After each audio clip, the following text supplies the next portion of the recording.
Salutations, magic abound with wizards and guild warriors. For the 19th of these games I reviewed, Wizards of Brandel. Guess I'm retire the term upteenth?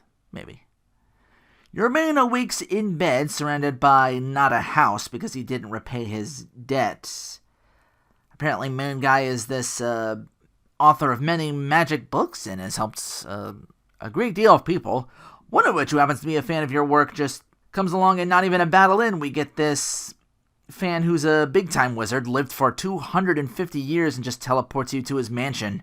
That guy's not a wizard, he's a Monopoly tool-assisted speedrunner. He even gives me freebies at a new weapon and craft a familiar before I even fight. Like the last game, the gacha machines return. You join up with familiars this game and power up together a la Fern's Gate.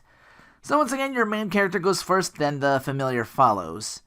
Sums up though, story-wise. You find out quickly the fan who takes you in has a wanted poster with his face on it. He's the evil lord that keeps coming back and gets took down by heroes doomed by this guild that seems to rule over everything. But there's no way this total spaz fanboy can be that. He even helps out our second party member, who's a female warrior from the guild that arrives to claim his bounty. I thought this game was going to be all tongue-in-cheek the entire way, but then party member number 3 shows up with the Revenant saga plot of being experimented on and becoming Plant Girl. A small detour into a tragic past. Bears and boulders get the wildest of redesigns so far, with metal barrels a la Final Fight. You open these with can openers? Do they make giant can openers for drum barrels of that size? I know there's like the jaws of life to like cut it open, but is that what they use for those?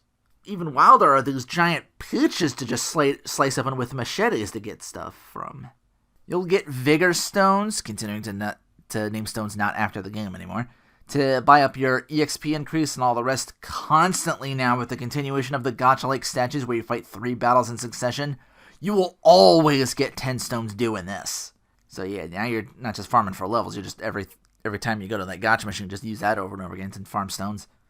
You still have to talk to people in the end events most of these games have to increase a person's affinity so they can get items. But now there's these turtles with marks on them to find and can give a character it matches with some points towards this as well.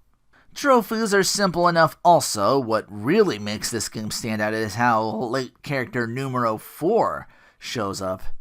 I did like an entire cup and enough of the plot for a few twists in the meantime before you finally get a full team. The thing with that is how powerful number 4 is in comparison, even at the party's expense, they warn, so you gotta limit him in some way apparently, but I didn't recognize. I was always like hitting triangle to just speed up through battles, just to grind and just fight whatever. He also takes twice as long to cool down all of his spells, but they unlock an area about midway where metal monsters lied for big XP. You gotta pay your way in, but with this, I got to 800th level and wiped out even the toughest of cups in a special boss fight for trophies before even like probably around mid to a little before mid-game, if I recall. Overall, I praise the game for trying to do something different with the 4th party member coming in late.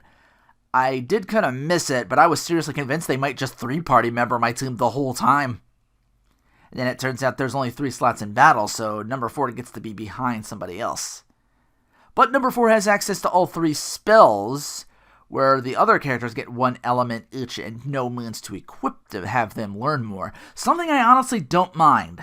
It lets me worry about other stuff to put on them to equip. So, kudos. Story gets a bit muddled at times, and this is kind of the weakest aspect of this game. One of your characters has something happen to them that turns them into something else, but then there's this convenient magic to it. Some scenes undo that transformation briefly, even when the plot really doesn't demand it. It just comes off as random, though I guess it'd make fighting enemies weird since you're another form entirely for that party member.